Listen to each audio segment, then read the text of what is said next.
ನಮಸ್ಕಾರ ವೀಕ್ಷಕರೇ. ನಮಸ್ಕಾರ ರಾಜೇಂದ್ರ ಅವರಿಗೆ. ನಮಸ್ತೆ ಸರ್. ಸ್ಪೆಷಲಿ ಮನೆಗಳಲ್ಲಿ ಏನಾದರೂ ಒಂದು ವಿಚಾರ ಮಾತಾಡಬೇಕಾದಾಗ, ಏನಾದರೂ ಒಂದು ಒಳ್ಳೆ ಶುಭ ವಿಚಾರಗಳು ಇಲ್ಲ ಇನ್ಯಾವುದೋ ಒಂದು ವಿಚಾರಗಳನ್ನ ಮಾತಾಡಬೇಕಾದಾಗ ಮನೆಯಲ್ಲಿ ಗೋಡೆಗಳ ಮೇಲೆ ಅಲ್ಲಿ ಲೊಚಗುಡುತ್ತೆ.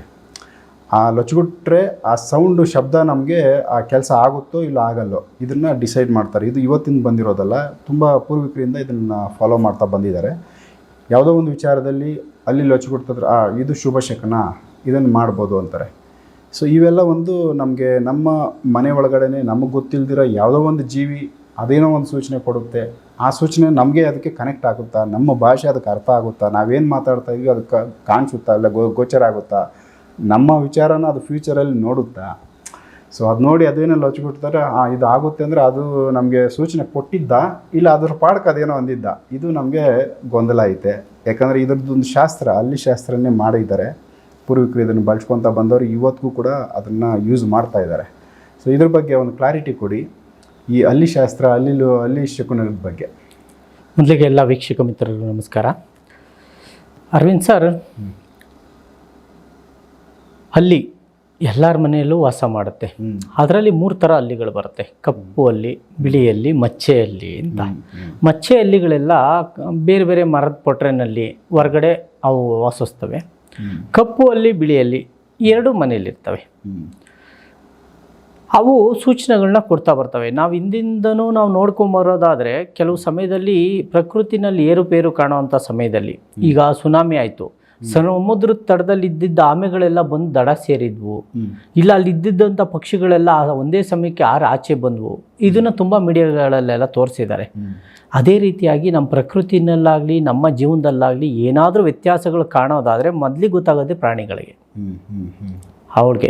ಈಗ ನಾವು ನೋಡಿದಂತೆ ನಾವು ಈಗ ಏನಾದರೂ ಮನೇಲಿ ನೆಗೆಟಿವ್ ಎನರ್ಜಿ ಇತ್ತು ಅಂದರೆ ಮನೇಲಿ ಇದ್ದಿದ್ದು ನಾಯಿ ಬಡ್ಕೊಳ್ಳೋಕೆ ಸ್ಟಾರ್ಟ್ ಮಾಡುತ್ತೆ. ಮನೇಲಿ ಆಚೆ ಕಟ್ಟಾಕಿದ್ದೀನಿ ನಾಯಿ ನಿದ್ದೆನೇ ಮಾಡಲ್ಲ, ಓ ಅಂತ ಬಡ್ಕೋತಾ ಇರುತ್ತೆ. ಅದೇ ರೀತಿ ಅಲ್ಲಿ ಶಕುನೂ ಕೂಡ ಅವತ್ತಿನಿಂದ ನಡೆಸ್ಕೊಂಬಂದಿರೋ ಅಂಥ ಒಂದು ಪದ್ಧತಿ. ಆ ಶಕುನನ ಕ್ಲಿಯರಾಗಿ ನೋಡ್ಕೋಬೇಕು ನಾವು. ಈಗ ಮನೆಯಲ್ಲಿ ನಮ್ಮ ಮನೆ ಉತ್ತರದ ಬಾಗಿಲನ್ನು ನಾವು ವಾಸ ಮಾಡ್ತಾ ಇದ್ದೀವಿ ಅಂದರೆ ಅಲ್ಲಿ ನಮ್ಮ ಮನೆ ಬಾಗಿಲು ಹಿಂಭಾಗದಲ್ಲಿ ಬಡ್ಕೋತಾ ಇರುತ್ತೆ. ಯಾವ ಮೂಲೆಯಲ್ಲಿ ಬಡ್ಕೊಳ್ಳುತ್ತೆ? ಈಶಾನ್ಯ ಮೂಲೆಯಲ್ಲಿ ಬಡ್ಕೊಳ್ಳುತ್ತೆ. ನಾವು ಈಶಾನ್ಯ ಮೂಲೆಯಲ್ಲಿ ಬಡ್ಕೊಂಡ್ರೆ ಅದು ಏನಾಗುತ್ತೆ, ಇಲ್ಲ ವಾಯುವ್ಯ ಮೂಲೆಯಲ್ಲಿ ಬಡ್ಕೊಂಡ್ರೆ ಏನಾಗುತ್ತೆ, ಇಲ್ಲ ಆಗ್ನೇಯ ಮೂಲೆಯಲ್ಲಿ ಬಡ್ಕೊಂಡ್ರೆ ಏನಾಗುತ್ತೆ ಅನ್ನೋದನ್ನು ಫಸ್ಟು ತಿಳ್ಕೋಬೇಕು. ನಾವು ಒಟ್ಟಿಗೆ 2 ಸೇರಿ ಏನಾದರೂ ಬಡ್ಕೊಂಡಿದ್ದೆ ಆದರೆ, ಒಂದೇ ಸಮಯದಲ್ಲಿ ಗಂಡು ಹೆಣ್ಣು ಇಬ್ಬರೂ ಸೇರಿ ಒಟ್ಟಿಗೆ ಅದೇನಾದರೂ ನುಡಿದಿದ್ದೆ ಆದರೆ ಮನೆಯಲ್ಲಿ ಸಾವಾಗುತ್ತೆ ಅಂತ. ಓಕೆ, ಇದು ಡಬಲ್ ಅಲ್ಲಿ ಶಕುನ, ಇದು ಡೇಂಜರ್ ಅಂತ ಆಯ್ತು. ಹೌದು. ಓಕೆ, ಅದು ಈಶಾನ್ಯ ಮನೆಯಲ್ಲಿ ಬಂದು ಕೂತು ನಿಂತು ಒಂದೇ ಸಲ 2 ಹಲ್ಲಿಗಳು ಬಡ್ಕೊಳ್ಳೋಕೆ ಪ್ರಾರಂಭ ಮಾಡಿದ್ರೆ ಅದು ಅಲ್ಲಿ ಸಾವಿನ ಸೂಚನೆ, ಯಾವುದೋ ಸಾವಾಗತ್ತೆ ಅಂತ ಬರುತ್ತೆ. ಅದೇ ರೀತಿಯಾಗಿ ನಮ್ಮ ದೇವರು ಫೋಟೋಗಳು ಇಲ್ಲ ದೇವ್ರ ಮನೆ, ನಾವೇನು ಪೂಜೆ ಮಾಡೋವಂಥ ಸ್ಥಳಗಳಲ್ಲಿ ಕೂತು ಅವು ಏನಾದರೂ ಬಡ್ಕೊಂಡಿದ್ದಾದರೆ ಅದು ನಮ್ಮ ಕುಲದೇವತೆಗೆ ನಾವು ಯಾವುದೋ ಪೂಜೆ ನಿಲ್ಲಿಸಿದ್ದೀವಿ ಇಲ್ಲ ಅರ್ಕೆ ನಿಲ್ಲಿಸಿದ್ದೀವಿ, ನಾವು ಮಾಡ್ತಕ್ಕಂಥ ಪೂಜೆ ದೇವರಿಗೆ ಸಲ್ತಾ ಇಲ್ಲ. ಓಕೆ, ಮನೆ ದೇವ್ರ ಕಡೆಯಿಂದ ಅದು ಸೂಚನೆ ಅಂತ ಆಯ್ತು. ಮನೆ ದೇವ್ರ ಕಡೆಯಿಂದ ಸೂಚನೆ, ನೀವು ಮಾಡ್ತಾ ಇರೋ ಪೂಜೆ ಸಲ್ತಾ ಇಲ್ಲ ಅಂತೇಳಿ ಸೂಚನೆ ಬರುತ್ತೆ. ಇನ್ನೂ ಕೆಲವು ಟೈಮಲ್ಲಿ ಅಡುಗೆ ಮನೆಯಲ್ಲಿ ಅವು ಬಡ್ಕೊಳ್ಳಿಕ್ಕೆ ಪ್ರಾರಂಭ ಮಾಡ್ತವೆ. ಕೇಳ್ಬೋದು ಜನ, ಏನ್ರಿ ಅವೆಲ್ಲಿರ್ತಾವೋ ಅಲ್ಲಿ ಬಡ್ಕೊತವೆ, ಅದಕ್ಕೆಲ್ಲ ಏನು ಬರುತ್ತೆ ಅಂತ. ನ್ಯಾಚುರಲ್ ಆಗಿ ನೋಡೋಕೆ ಹೋದ್ರೆ ಅದೊಂದು ಪ್ರಾಣಿ, ಅದಕ್ಕೇನೋ ಹೊಟ್ಟೆ ಹಸ್ದಿರುತ್ತೋ ಇಲ್ಲ ಇನ್ನೇನೋ ಕಾಣಿಸಿರುತ್ತೋ, ಅದರ ನ್ಯಾಚುರಲ್ ಆಗಿ ಅದರದ್ದು ಬಿಹೇವಿಯರ್ ಇರುತ್ತೆ. ಅದನ್ನು ನೀವು ಯಾಕೆ ಇಲ್ಲಿ ಸೇರಿಸ್ತೀರಾ, ಜಾಯಿನ್ ಮಾಡ್ತೀರಾ ಅಂತ ಕೇಳೋರು ಇರ್ತಾರೆ. ಯಾಕೆಂದರೆ ಯಾವುದೇ ಒಬ್ಬ ವ್ಯಕ್ತಿಗೆ ಆ ಕೆಲಸದ ಬಗ್ಗೆ ಅನುಭವ ಆದಾಗ ಮಾತ್ರ ಅವ್ನಿಗೆ ಅರ್ಥ ಆಗೋದು. ಅವ್ನಿಗೆ ಅನುಭವ ಆಗದೆ ಯಾವುದೇ ಕಾರಣಕ್ಕೂ ಅರ್ಥ ಆಗೋಕ್ಕೆ ಸಾಧ್ಯ ಇಲ್ಲ. ಇಂಥವ್ರು ಮಾಮೂಲಿ ಜನ ಇರ್ತಾರೆ, ಇದ್ರ ಬಗ್ಗೆ ತಲೆ ಕೆಡಿಸ್ಕೊಳ್ಳೋದು ಬೇಡ.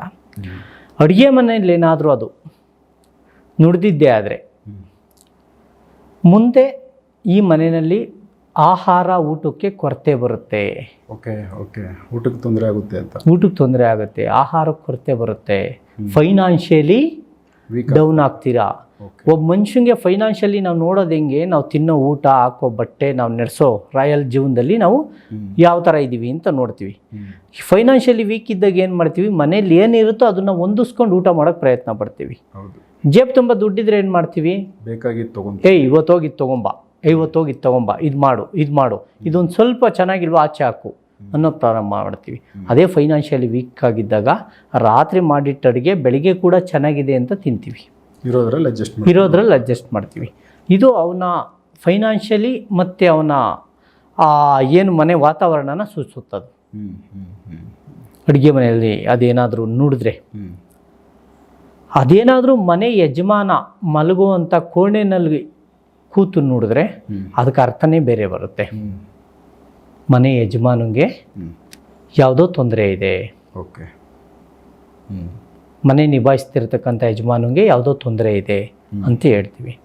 ಅದ್ರ ಜೊತೆಗೆ ಅದು ಏನಾದರೂ ಮೈ ಮೇಲೆ ಹರಿದ್ರೆ, ಮೈ ಮೇಲೆ ಬಿದ್ದರೆ ಅದಕ್ಕೆ ಬೇಕಾದಂಥ ಶಕುನಗಳು ಬೇರೆ ಇದೆ. ಈಗ ಏನಾದರೂ ನಮಗೆ ಅಕಸ್ಮಾತಾಗಿ ಅಲ್ಲಿ ನಮ್ಮ ಬಲ್ಭಾಗಕ್ಕೆ ಬಿದ್ದರೆ, ಬಲ್ಭಾಗದಿಂದ ತಲೆ ಮೇಲಿಂದ ಬಿದ್ದು ಜಾರಿ ಕೆಳಗಡೆ ಹೋದರೆ ಶುಭ ಶಕುನ.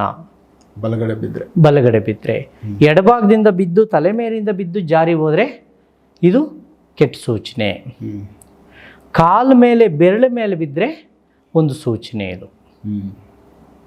ಈ ಸಮಯದಲ್ಲಿ ನಾವೇನು ಮಾಡ್ತೀವಿ, ನಮ್ಮ ಹಿರೀಕರು ಏನು ಮಾಡ್ತಾಯಿದ್ರು, ನೀವು ಹೋಗಿ ಕಂಚಿ ವರದರಾಜ ಸ್ವಾಮಿ ದೇವಸ್ಥಾನದಲ್ಲಿದ್ದಂಥ ಅಲ್ಲಿ ನೋಡ್ಕೊಂಬಂದವ್ರನ್ನ ಹೋಗಿ ಮಾತಾಡಿಸಿ ದರ್ಶನ ಮಾಡಿ ಅಂತ ಹೇಳ್ತಾಯಿದ್ರು. ಜೊತೆಗೆ ಅದೇನಾದರೂ ಮೈ ಮೇಲೆ ಹರಿದಂಥ ಸಮಯದಲ್ಲಿ ಆ ದೋಷ ಪರಿಹಾರಕ್ಕೋಸ್ಕರವಾಗಿ ಸ್ನಾನ ಮಾಡಿ ನಿಮ್ಮನೆ ಅಕ್ಕಪಕ್ಕದಲ್ಲಿರ್ತಕ್ಕಂಥ ಯಾವುದಾದ್ರೂ ಒಂದು ದೇವಸ್ಥಾನಕ್ಕೆ ಹೋಗ್ಬಿಟ್ಟು ಕರ್ಪೂರ ಹಚ್ಬಿಟ್ಟು ಬನ್ನಿ, ಪೂಜೆ ಮಾಡ್ಕೊಂಬನ್ನಿ ಅಂತ ಹೇಳೋದು ವಾಡಿಕೆ. ಯಾಕೆಂದರೆ ದೋಷ ಪರಿಹಾರಕ್ಕೋಸ್ಕರ ಅದು ಅರಿಬಾರ್ದು. ಸಾಮಾನ್ಯವಾಗಿ ಎಲ್ಲರ ಮೇಲೂ ಅದು ಅರಿಯಲ್ಲ.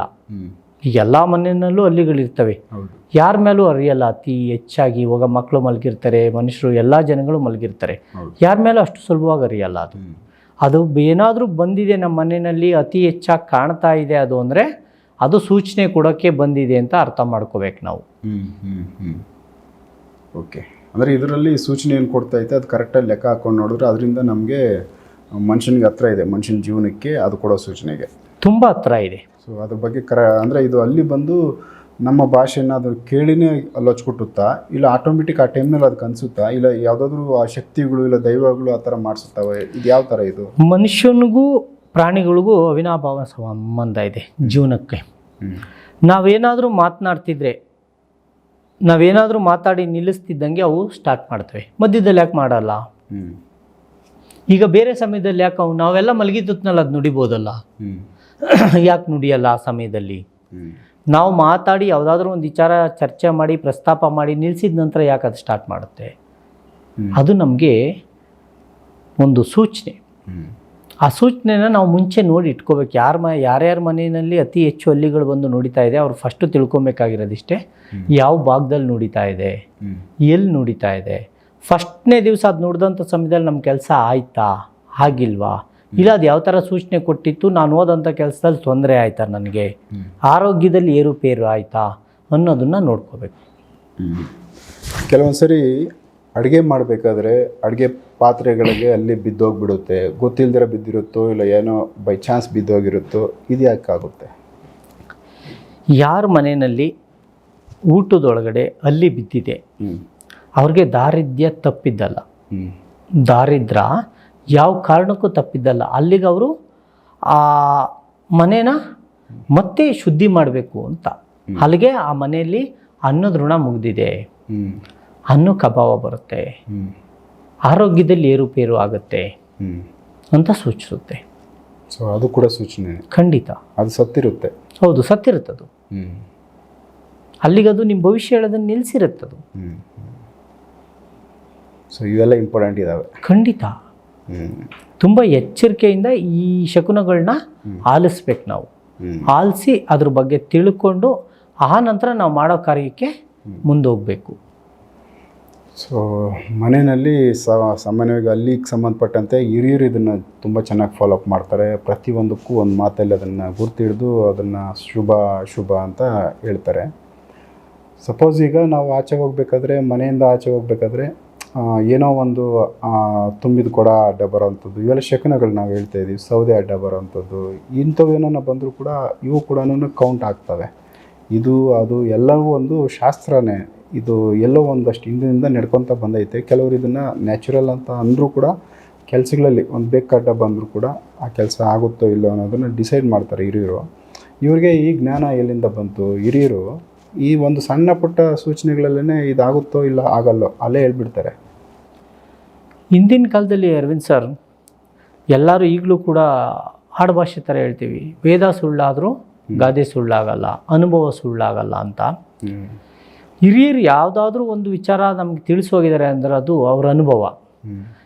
ಈಗ ಕೆಲವು ಜನ ಕೇಳ್ತಾರೆ, ಮನೇಲಿರಬೇಕು ಅಡ್ಡ ಬರದೆ ಎಲ್ಲಿಗೆ ಹೋಗುತ್ತೀರಿ ಅಂತ. ನಾವು ಸಾಕಿರೋ ಬೆಕ್ಕೆ, ನಮ್ಮನೇಲಿರೋ ಬೆಕ್ಕೆ. ನೀವು ಬಟ್ಟೆ ಹಾಕ್ಕೊಂಡು ಒಳ್ಳೆ ಕಾರ್ಯಕ್ಕೆ ಹೋಗುವಾಗಲೇ ಯಾಕೆ ಅಡ್ಡ ಬರಬೇಕು? ಬೇರೆ ಸಮಯದಲ್ಲಿ ಯಾಕೆ ಬರಲ್ಲ?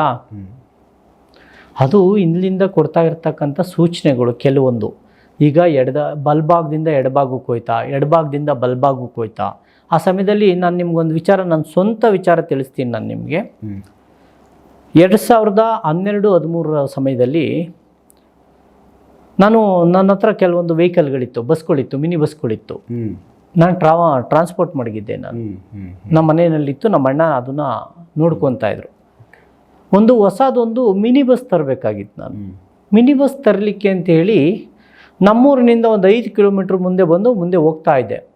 ದುಡ್ಡು ಕೊಡಬೇಕು, ಅಡ್ವಾನ್ಸ್ ಕೊಡಬೇಕು, ಅವ್ರಿಗೆ 3 ಲಕ್ಷ ಅಡ್ವಾನ್ಸ್ ಕೊಡಬೇಕು, ತಗೊಂಡು ಹೋಗ್ತಾ ಇದ್ದೀವಿ. ಒಂದು ಸರ್ಪ ನನಗೆ ಬಲ್ಭಾಗದಿಂದ ಬಂದು ಎಡಭಾಗಕ್ಕೆ ಮಧ್ಯಭಾಗದಲ್ಲಿ ನಿಂತ್ಕೊಂತು. ನಮ್ಮ 2 ವೀಲರಲ್ಲಿ ಹೋಗ್ತಾ ಇದ್ದೆ ನಾನು ಅವಾಗ. ಒಂದು 2 ನಿಮಿಷ ಹಂಗೆ ನಿಂತಿದೆ, ನಾವು ಹಂಗೆ ನಿಂತಿದ್ದೀವಿ. ನಾವು ಆ ವೆಹಿಕಲ್ ತರೋಕ್ಕೆ ಅಂತ ಹೋಗಿ ಅಡ್ವಾನ್ಸ್ ಕೊಟ್ವಿ. ನಮ್ಗಾದ್ರೂ ಮನಸ್ಸು ಸಮಾಧಾನ ಇಲ್ಲ. ಅಡ್ವಾನ್ಸ್ ಅಲ್ಲಿಗೆ ಹೋಗೋವರೆಗೂ ಸಮಾಧಾನ ಇದೆ, ಅಲ್ಲಿಗೆ ಹೋಗಿ ಕೂತ ನಂತರ ವ್ಯವಹಾರಕ್ಕೆ ಕೂತ ನಂತರ ಸಮಾಧಾನ ಇಲ್ಲ. ವ್ಯವಹಾರಕ್ಕೆ ಕೂತ್ವಿ, ಹಣ ನೀಡಿದ್ವಿ, ಎಲ್ಲ ಮಾಡಿ ವಾಪಸ್ ಬಂದ್ವಿ. ಕೊನೆಗೆ ಅದು ನಮಗೆ ವ್ಯವಹಾರ ಅರಿಲೇ ಇಲ್ಲ.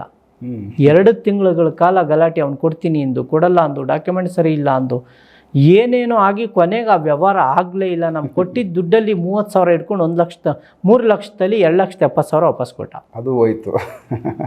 ಅವತ್ತು ಅಂದ್ಕೊಂಡೆ ನಾನು, ನನಗೆ ಸೂಚನೆ ಬಂತಿಲ್ಲಿ, ನಾನು ನೋಡಬೇಕಿತ್ತು. ಸರ್ಪ ನನಗೆ ಬಲ್ಭಾಗದಿಂದ ಎಡಭಾಗಕ್ಕೆ ಬಂತು. ನಾನು ಇದನ್ನು ಯೋಚನೆ ಮಾಡಬೇಕಿತ್ತು. ಅದಾದ ನಂತರ ಅದನ್ನು ನಾನು ತರಕ್ಕೆ ಬಂದಿದ್ದ ಆ ಸಮಯದಲ್ಲಿ ನೆಲಮಂಗಲಕ್ಕೆ, ನನ್ನೂರಿನಿಂದ. ಅದಾದ ನಂತರ ತುಮಕೂರಿನಲ್ಲಿ ಒಂದು ತರಕ್ಕೆ ಹೋದೆ, ಒಂದು ವೆಹಿಕಲ್ ತರಕ್ಕೆ ಹೋದೆ, ಬಸ್ನ, ಸೇಮ್ ಮಿನಿ ಬಸ್ಸು. ಅದೊಂದು ತರಕ್ಕೆ ಹೋಗೋವಂಥ ಸಮಯದಲ್ಲಿ ನಮ್ಮ ಊರಿಂದ ಮುಂದಕ್ಕೆ ದೇವರಾಯನ ದುರ್ಗದ ಬೆಟ್ಟ ಇದೆ, ಲಕ್ಷ್ಮೀ ನರಸಿಂಹಸ್ವಾಮಿ ಬೆಟ್ಟ, ಫಾರೆಸ್ಟ್ ಒಳಗಡೆ ಹೋಗಬೇಕು. ಅಲ್ಲಿ ಮುಂದೆ ಹೋದರೆ ಅಲ್ಲಿ ಮಧ್ಯದಾರಿಲಿ ತುಮಕೂರು ಓಡಾಡೋರಿಗೆ ಗೊತ್ತಿರುತ್ತೆ, 5ನೇ ಕಲ್ಲು ಬಾರೆ ಅಂತ ಇದೆ. ಅಲ್ಲಿ ಒಂದು ಕಾಡು ಮಧ್ಯದಲ್ಲಿ ಒಂದು ಶನೇಶ್ವರನ ದೇವಸ್ಥಾನ ಇದೆ. ಅದು ಬಿಟ್ಟು ಒಂದು ಸ್ವಲ್ಪ ಮುಂದಕ್ಕೆ ಹೋದರೆ ಬಲ್ಭಾಗದಲ್ಲಿ ಮುತ್ತರಾಯ ಸ್ವಾಮಿ ದೇವಸ್ಥಾನ ಇದೆ, ಕಾಡೊಳಗಡೆ.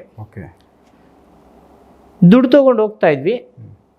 ಸೇಮ್ ಒಂದು ಸರ್ಪ ಎಡಭಾಗದಿಂದ ಬಲ್ಭಾಗಕ್ಕೆ ಪಾಸ್ ಆಯಿತು. ನನ್ನ ಹತ್ರ ಅವತ್ತಿದ್ದು ಬರೀ 1 ಲಕ್ಷ ದುಡ್ಡು. ನಾನು ಅವತ್ತು ಆ ಬಸ್ನ ವ್ಯಾಪಾರ ಮಾಡಿದ್ದು 7.5 ಲಕ್ಷಕ್ಕೆ. ನೀವು ನಂಬಕ್ಕೆ ಸಾಧ್ಯ ಇಲ್ಲ ಅರವಿಂದ್ ಸರ್. ಸುಮ್ಮನೆ ಹೋದ್ವಿ, ಓನರ್ ಹತ್ರ ಕೂತ್ಕೊಂಡ್ವಿ. ಓನರ್ ಬಂದರು, ಏನರಪ್ಪ ಏನು ಈ ಥರ ಹಿಂಗೆ ಬಂದಿದ್ದೀವಿ ಅಂತ. ಸರಿ, ಎಷ್ಟಿದೆಯೋ ಕೊಟ್ಬಿಟ್ಟು ಗಾಡಿ ಎತ್ಕೊಂಡು ಹೋಗ್ಬಿಡಿ ಅಂದರು. ಶುಭ ಆಯ್ತದು. ನಾನು ಕೊಟ್ಟಿದ್ದು 1 ಲಕ್ಷಕ್ಕೆ 7.5 ಲಕ್ಷಕ್ಕೆ ಮಾತಾಡಿದ ಬಸ್ನ ಆನ್ ಸ್ಪಾಟ್ ಅವಾಗಲೇ ಮಾತಾಡಿದ 10 ನಿಮಿಷಕ್ಕೆ 1 ಲಕ್ಷ ದುಡ್ಡು ಇಸ್ಕೊಂಡು ಬಸ್ ಕೊಟ್ಟು ಕಳಿಸಿದ್ರು. ನಾನು 2 ತಿಂಗಳವರೆಗೂ ಟೈಮ್ ತೊಗೊಂಡು ಅವ್ರಿಗೆ ಮಿಕ್ಕಿದ್ದು ಹಣನ ಕೊಟ್ಟೆ ನಾನು. ಅವತ್ತು ನನಗೆ ಬಂದಿದ್ದ ಸೂಚನೆ, ನನಗಾದ ಅನುಭವ. ಇವೆಲ್ಲ ನಾವು ನಂಬಬೇಕು. ನಂಬಿಕೆ ಎಲ್ಲದಕ್ಕಿಂತ ದೊಡ್ಡದು. ಏಕೆಂದರೆ ಗಾಳಿ ಐತೆ ಅಂತ ನಂಬ್ತೀವಿ, ಕಣ್ಣಿಗೆ ಕಾಣಲ್ಲ. ದೇವರು ಐತೆ ಅಂತ ನಂಬ್ತೀವಿ, ಕಣ್ಣಿಗೆ ಕಾಣಲ್ಲ. ನಾವು ವಿಗ್ರಹಗಳನ್ನ ಇಟ್ಟು ಪೂಜೆ ಮಾಡ್ತೀವಿ ಅಷ್ಟೇ. ಇದುವರೆಗೂ ದೇವತೆಗಳನ್ನ ನೋಡಿರೋರು ಯಾರೋ ಮಹಾನ್ ವ್ಯಕ್ತಿಗಳು, ಕೆಲವು ಮಂದಿಗಳು ಮಾತ್ರ. ಆದರೆ ಎಲ್ಲರೂ ಕೂಡ ದೇವರಿದೆ ಅಂತ ನಂಬ್ತೀವಿ. ಆ ರೀತಿಯಾಗಿ ಕೆಲವೊಂದು ಶಕನಗಳು, ಕೆಲವೊಂದು ಮುಂಜಾಗ್ರತೆ ವಹಿಸ್ಲಿ ಅಂತ ಹೇಳಿ ಸೂಚಿಸೋಕ್ಕಂಥ ಸೂಚನೆಗಳು, ಅವನ್ನ ನಾವು ನಂಬಲೇಬೇಕು ನಾವು. ಇದನ್ನು ಎಲ್ಲರ ಮನೆಗಳಲ್ಲೂ ಪ್ರಾಣಿಗಳು ಕೊಡ್ತಕ್ಕಂಥ ಸೂಚನೆ. ಕೆಲವು ಟೈಮಲ್ಲಿ ಹಳ್ಳಿಗಳ ಕಡೆ ಏನು ಹೇಳ್ತಾರೆ, ನಾವೇನಾದರೂ ಮಾತಾಡ್ತಾ ಇರ್ತೀವಿ, ನಾಯಿ ಮಲಗಿರುತ್ತೆ, ನಾವು ಮಾತು ನಿಲ್ಸಿದ ನಂತರ ಕರೆ ಆಗುತ್ತಾ ಇಲ್ವ ಅಂದರೆ ಅದೆದ್ದು ಇಲ್ಲ ಮೈಯೋದ್ರ ಬಿಟ್ಟಿಲ್ಲ ಹೋಗುತ್ತೆ, ಅಲ್ಲೇ ಒಂದು ಸುತ್ತಬಿಟ್ಟು ತಿರ್ಗಿ ಅಲ್ಲೇ ಮಲಿಕೊಳ್ಳುತ್ತೆ. ಈ ಸೂಚನೆಗಳು ತುಂಬ ಸೂಚನೆಗಳನ್ನ ಕೊಡುತ್ತೆ. ಸೊ ಅದ್ರ ಬಗ್ಗೆ ಒಂದು ನಾಲೆಡ್ಜೇ ಬೇಕಾಗುತ್ತೆ.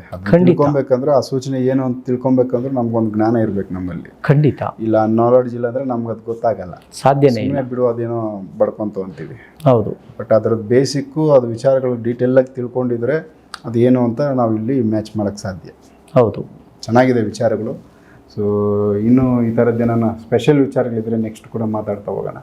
ಸೊ ವೀಕ್ಷಕರೇ, ಯಾಕಂದರೆ ಈ ಹಳ್ಳಿ ಮನೆಗಳಲ್ಲಿ ಲೊಚ್ಚಿಬಿಡೋದು ಸಾಮಾನ್ಯ. ಎಲ್ಲರೂ ಇದನ್ನ ಶುಭ ಅಂದರೆ ಅದೊಂದು ಸೂಚನೆ, ಶಕುನ ಅಂತ ನಾವು ಭಾವಿಸ್ತೀವಿ. ಯಾವುದೋ ಒಂದು ಒಳ್ಳೆ ವಿಚಾರ ಮಾತಾಡಬೇಕಾದ್ರೆ ಅದು ಸಿಂಗಲ್ಲಾಗಿ ನೋಡ್ತು ಅಂದರೆ ಇದಾಗುತ್ತೆ ಕೆಲಸ, ಶುಭ ಸೂಚನೆ ಕೊಡ್ತು ಅಂತ ತಿಳ್ಕೊತೀವಿ ಸಾಮಾನ್ಯ. ಬಟ್ ಯಾವ ಮೂಲೆಯಲ್ಲಿ ಕೊಡ್ತು ಅನ್ನೋದು ತಿಳ್ಕೊಬೇಕಾಗುತ್ತೆ. ಯಾವ ಸಂದರ್ಭ, ಜೋಡಿನ ಸಿಂಗಲ್ಲ, ಇದು ಕೂಡ ನಮಗೆ ಗೊತ್ತಿರಲ್ಲ. ಸೊ ಇದರಲ್ಲಿ ವಿಚಾರ ಐತೆ. ಸೊ ರಾಜನ್ ತಿಮ್ಮವ್ರು ಹೇಳ್ದಂಗೆ ಅದರ ಅಭ್ಯಾಸ ಇದ್ದು ಅದರ ಸಂಪೂರ್ಣ ಮಾಹಿತಿ ಇದ್ದರೆ ಅದ್ರ ಬಗ್ಗೆ ಒಂದು ಮಾಹಿತಿ ತೊಗೋಬೋದು. ಇದೇನು ನಡೀತದೆ, ಇಲ್ಲ ಇದ್ರ ಬಗ್ಗೆ ಇನ್ನೇನಾದರೂ ಡೀಟೇಲಾಗಿ ಅಪ್ಡೇಟ್ಗಳಿದಾವೆ. ಸೊ ಒಂದಷ್ಟು ಜ್ಞಾನ ನಮ್ಮ ಹಿರಿಯರು ಕೊಟ್ಟಿದ್ದು ನಮಗೆ ಗೊತ್ತಿಲ್ಲ, ಅದನ್ನು ಕೆಲವರು ಅಷ್ಟೇ ಉಳಿಸ್ಕೊಳ್ತಾ ಬರ್ತಾ ಇದ್ದಾರೆ. ಇದು ಮುಂದುವರಿಲಿ. ಸೊ ಅದು ಕೊಡ್ತಾ ಇರುತ್ತೆ ಸೂಚನೆ, ಅದು ತಿಳ್ಕೊಳಕ್ಕೆ ಪ್ರಯತ್ನ ಪಡೋಣ ಅಂತ ಹೇಳ್ತಾ ನೆಕ್ಸ್ಟ್ ಇನ್ನೂ ಬೇರೆ ವಿಚಾರಗಳನ್ನ ರಾಜನ್ ತಿಮ್ಮ ಅವ್ರ ಜೊತೆ ಮಾತಾಡ್ತಾ ಹೋಗ್ತೀನಿ. ಎಪಿಸೋಡ್ ನೋಡ್ತಾ ಹೋಗಿ. ನಮಸ್ಕಾರ. ನಮಸ್ಕಾರ.